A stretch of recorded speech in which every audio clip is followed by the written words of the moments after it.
जो रहने वाले लोग हैं, सिर्फ रामपुर खास लालगंज तहसील प्रतापगढ़ नहीं बल्कि उत्तर प्रदेश के कई जनपदों के जो समीपवर्ती हैं, ये लोगों की आस्था विश्वास का केंद्र है। और इसकी गणना जो 12 नाथ हैं उनमें एक नाथ मान के की जाती है।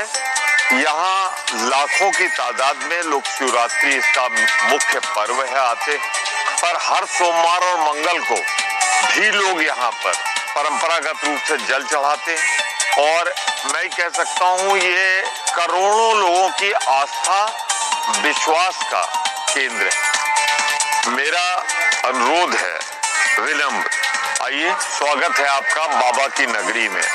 घुसरनाथ धाम में हर श्रद्धालु का स्वागत है, पर ये धाम किसी का नहीं है, ये सबका है। जितना मुझ में शक्ति थी, जितना रामपुर खास के लोगों में शक्ति थी, सबने सुविधाएं दे दी। जहां आज एक घाट नहीं था, वहां यहाँ इतने घाट हो गए हैं, शायद वो हर की पैड़ी की तुलना हम कर सकते हैं इसकी। परंतु कोरोना है, कोविड है, तो अपने परिवार के लिए जब मांगे, अपने लिए मांगे, तो विश्व कल्याण की भी कामना करें और इस प्रदेश और देश को कोरोना से मुक्त कराने का बाबा से आशीर्वाद भी मांगे और स्वयं कोरोना नियमों का पालन करें। जैसे ये पीछे गंगा सागर है, इस गंगा सागर में हमने शुद्ध जल की व्यवस्था कराई, तो इसे किसी भी हालत में प्रदूषित ना करें। जिनकी आस्था नदी में नहाने की हो वो नदी में नहाए। पर्याप्त गंगा जल मंदिर की सीढ़ियों पे होगा। यहाँ कंवरिया भी बहुत आते हैं, उनका भी स्वागत सम्मान के साथ, वो तो जल लेके आते हैं, पर जो जल लेके नहीं आते उनके लिए हम यहाँ गंगा जल भी उपलब्ध है, सही का जल भी उपलब्ध है। लोग ईश्वर की आस्था का निर्वहन करें, लेकिन कोरोना और कोविड का भी पूरा नियमों का जो है पालन करें। पर्याप्त दूरी और मास्क जरूरी।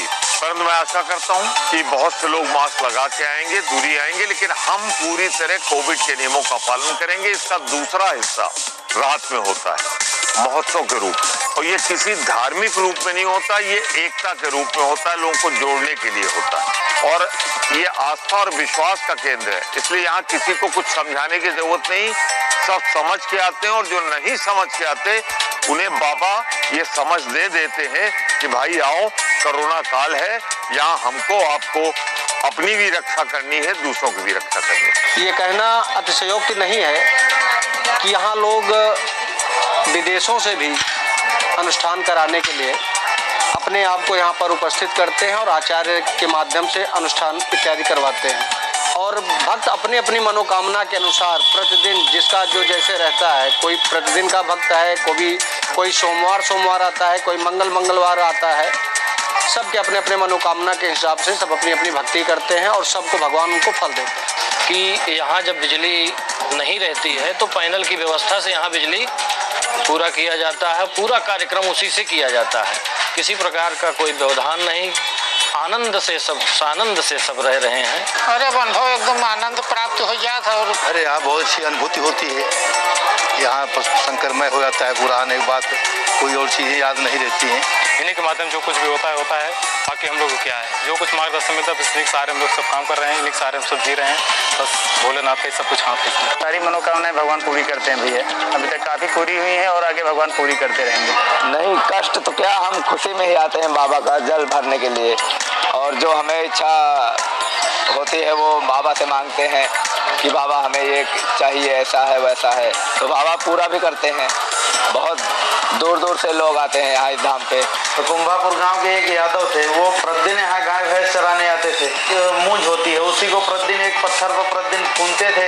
जिस भी पत्थर पर खूनते पत्थर टूट जाता था। एक दिन ये बाबा की जो शिवलिंग है, ये उनको बढ़िया तीला लगा, तो इसी को साफ सफाई करके इसी पर मूंज खूनना चालू कर दिए।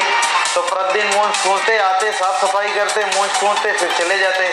फिर धीरे धीरे यही उनका बहुत दिन तक चलता रहा। फिर एक दिन उनकी तबीयत खराब हो गई, तो उनकी तबीयत खराब हो गई, वो आ नहीं पाए, लेकिन उनका दिमाग यहीं निरंतर लगा रहा।